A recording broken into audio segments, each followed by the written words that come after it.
What if I told you that the person you show to the world isn't really you? That every smile, every polite "I'm fine," every carefully chosen word might actually be part of a mask you've been wearing for years. A mask you didn't even realize was there. Carl Jung called this mask the persona, and whether you know it or not, it has been influencing your relationships, your decisions, and even your dreams. In this video, we're going to dive deep into what the persona really is, how it forms, the hidden cost of wearing it for too long, and most importantly, how to reconnect with the real you that's been hiding underneath. Stay until the end, because the last exercise I'll share has the power to change the way you see yourself forever. What is the persona? Carl Jung described the persona as the social mask we present to the world, the version of ourselves that we believe will be accepted, admired, or at least tolerated by others. It's not all bad. The persona helps us adapt to different social situations, build relationships, avoid unnecessary conflict. It's like wearing different outfits for different occasions. A suit for work, casual clothes for a friend's house, workout gear for the gym. But the problem starts when the mask becomes glued to your face, and you forget what your real skin looks like underneath. Many people live their whole lives as a role rather than a person, never realizing there's a richer, more authentic self waiting to be discovered. How the persona is formed.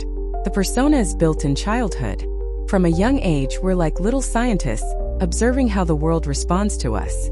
If you were rewarded for being quiet and obedient, you may have hidden your bold, adventurous side. If you were praised for being tough, you might have buried your softer emotions. If you were called too much when you expressed yourself, you might have learned to shrink. Each experience teaches you what's acceptable and what's not. And so, bit by bit, you build a mask, a version of you that fits into your family, your culture, your school, your workplace. But here's the truth. The parts of you that don't fit don't vanish. They sink into the unconscious and begin to influence your life from behind the scenes. Signs you're stuck in the persona. You might be thinking, but I need my social mask. It's just how life works.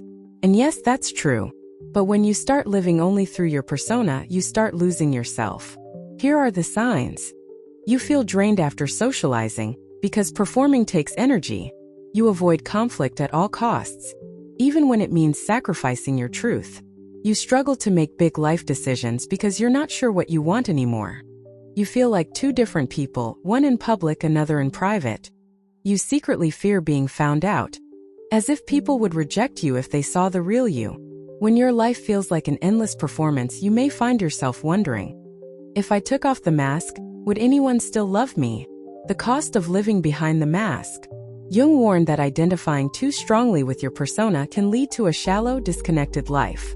Relationships become superficial. People connect with the mask, not the real you. Your career might be successful but unfulfilling because it's based on expectations, not your passions. You lose touch with your emotions until they erupt unexpectedly as stress, burnout, or even illness.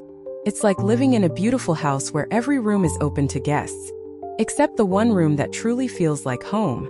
And over time, you forget what it feels like to even walk inside. Why we cling to the persona. If the mask causes so much pain, why do we keep it on? Because it protects us. It shields us from judgment, rejection, and shame. And for a while it works. But the longer you wear it, the more you start believing it's all you are. And the more you believe that, the harder it becomes to imagine life without it. The good news? You don't have to rip it off all at once. You can learn to loosen it and let your real self breathe. How to integrate the persona and your true self. Jung's goal wasn't to destroy the persona, but to integrate it. Think of it like learning to choose when to wear the mask and when to be fully barefaced. Here's how to start. Role awareness. Notice how your behavior changes in different settings. Which version of you feels the most natural? Hidden self journal.